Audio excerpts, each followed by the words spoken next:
Hello YouTube, Ready Reptiles here with another video, and in today's video I'm going to give you guys a complete rundown of what we just did on the renovations for Mando and Meg, my Lewisi hybrid iguanas habitat. So with that being said, hope you guys enjoyed today's video and let's get started. Alright guys, so right here is the front view of this habitat. This cage originally has been made out of wood, of course, and fence posts, and it is still integrally intact with that. The basic overhaul that we did for this habitat is the wire, as you can see in the front.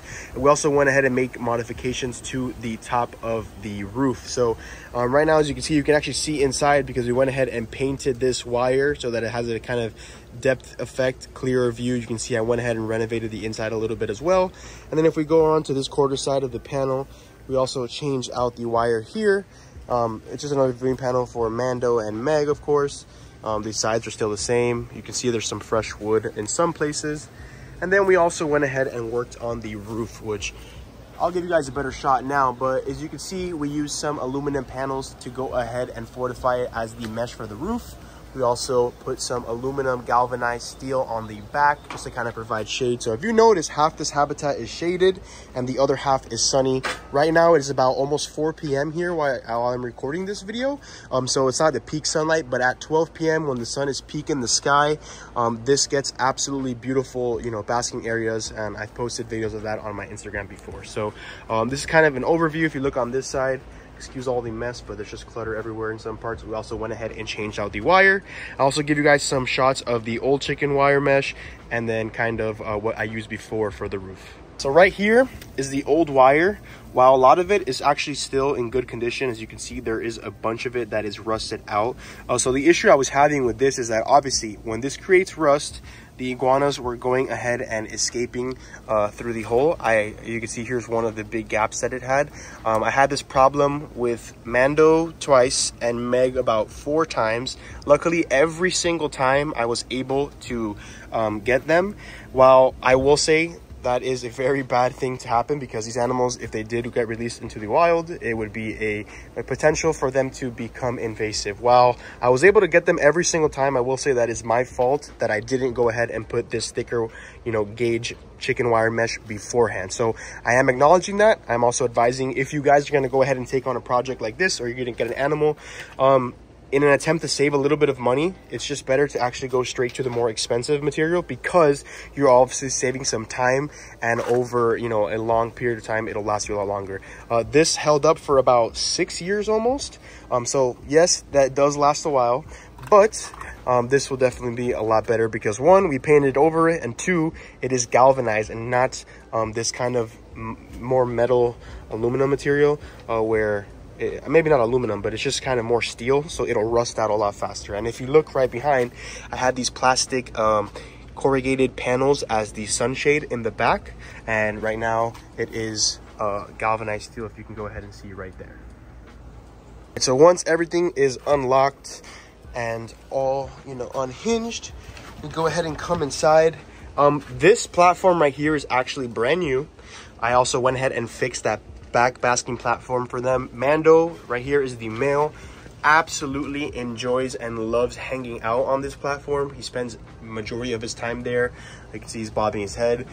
And then Meg right there is the female. Used to hang out up here, if you guys remember some of the videos, but I removed that ledge just because I want her to stay more, you know, terrestrial.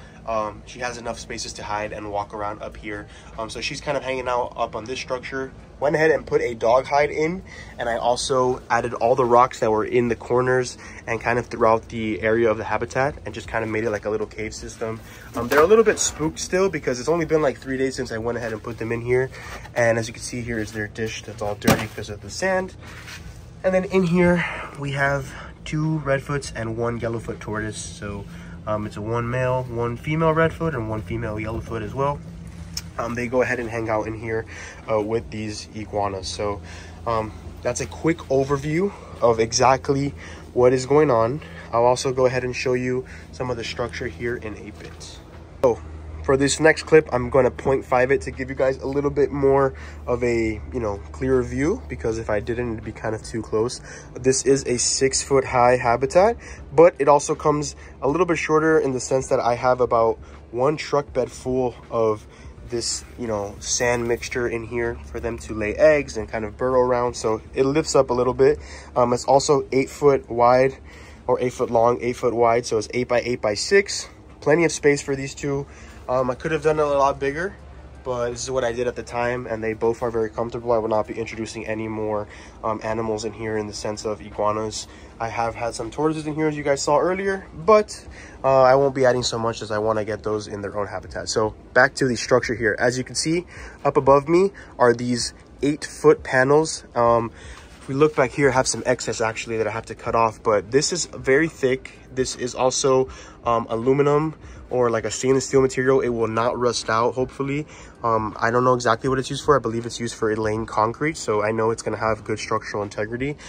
If you also notice, it is double layered. So the top of this has a panel, and then as well as under. So there is absolutely no way these iguanas, if they did climb up the side panels or any of this wire, could actually escape, because it is double layered. And it's also being held down by a border of wood to kind of sandwich it in, as well as various different screws. So that is very important when I went ahead and built this, because it was actually the idea of my father. He said, why not? You have the extra material, just go ahead and fortify it. So as you can see, even here, even if it sags down, I have to put some extra bolts in and just little screws, but I'm not really worried about them coming up and climbing up here. If we move back to the shaded part, this is that galvanized corrugated metal that I was explaining to you guys. One condition that I need to do here is I might have to drill a hole back here, because if you see, there's water, and there's water pooling up in this section because I have no way for it to drain. So I'm either going to think of putting like a rain kind of gutter system, or just drilling literally 1 or 2 holes to kind of have it drip down into the cage. The rest will stay dry, but this area will kind of just have a drip system to help alleviate the pressure and the sagging here, which is what kind of I had with that other kind of corrugated plastic there. And then all this frame is no longer sitting on just wood coming across from every angle, but it is actually sitting on these beautiful panels that we went ahead and created. So if you look up here, there is a huge piece of, this was a 16 foot by I think 4 inch, 5 inch, 6 inch wide piece of plywood or structural material. We used that for the outer sides.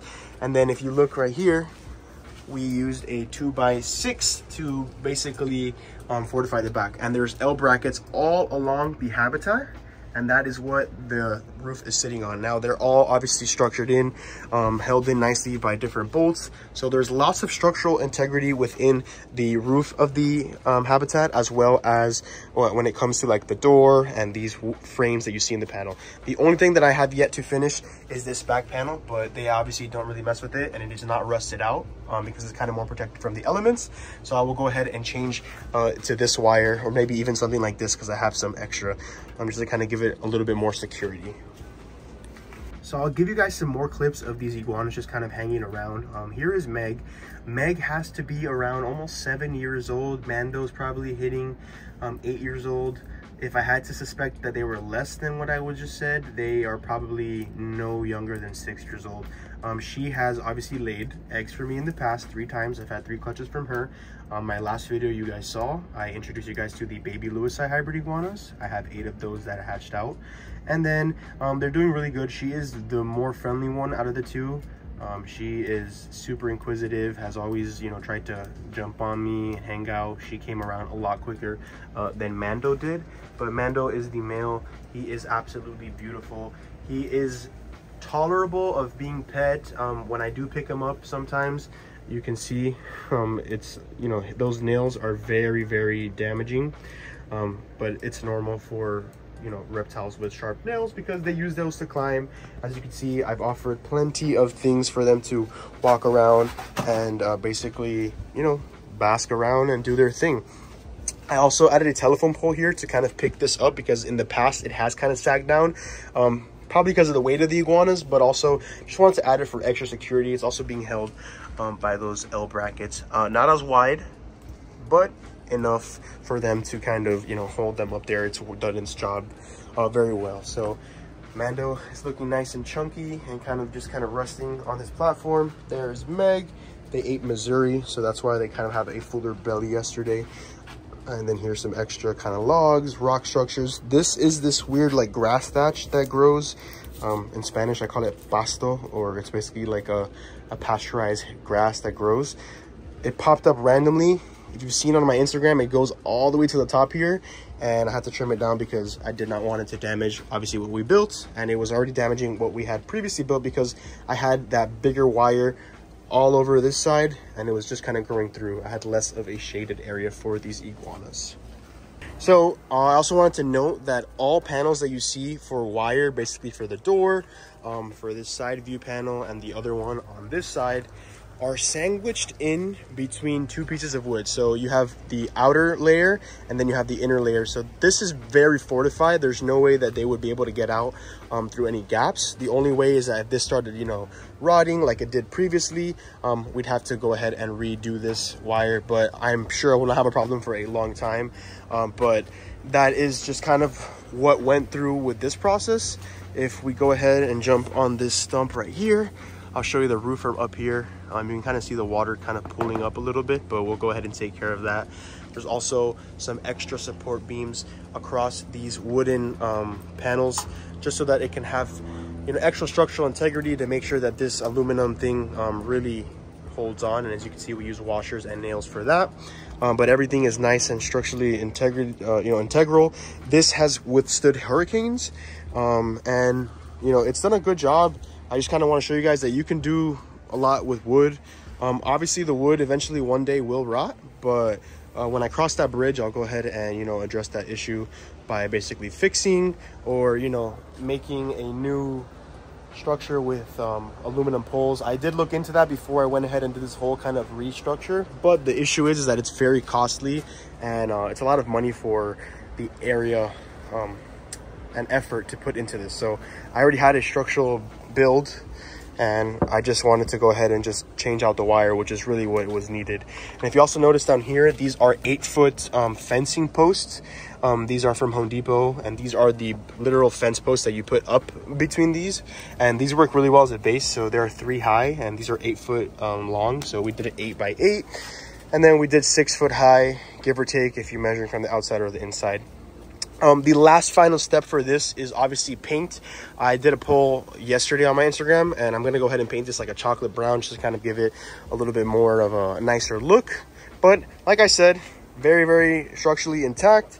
Very happy with the progress, obviously. And as you guys know, my father helped me build this initially, and he also jumped in on the project when doing the wire again, because we do everything together. That is my go-to man, Mr. Jaulita, I like to call him. And if you notice right there, there is a redfoot coming out of the hide there. So like I said, I wanted to give you guys a quick update on exactly what we did. I did not film much of the process for a YouTube video, but I did put some clips on my Instagram for the last 2 videos. If you want to go ahead and watch that, the link is in my bio, or just go to Instagram and search up @ReadyReptiles. But I will also include some of those clips here, maybe at the end of this clip throughout the video, so you can go ahead and see kind of the process. We went to Home Depot, picking up the L brackets, making sure I had to buy some extra wood, because as you notice, I hoard a lot of extra wood scraps, but that is for the simple reason that I use it all the time, whether it's for the iguanas, whether it's for goobs and gabs enclosure, or the eldabras or the radiators, or any of the animals that need an extra kind of touch, or like I said, lots of expansion always, because these tortoises do grow, so I want to go ahead and give them the ample space as they need, of course. So I'll go ahead and throw in some of those clips here. That'll be vertical clips that you can see right here, and then the next clip will outro the video. So I hope you guys enjoyed today's video. Subscribe, rate, comment, and likes, and see you, my fellow herpers. For more content like this or daily uploads, check out my Instagram and my TikTok @ReadyReptiles as well. And as always, if you have any video ideas or anything you want to specifically see on my channel, feel free to comment down below. So like I said, thank you so much for watching, and see you next time.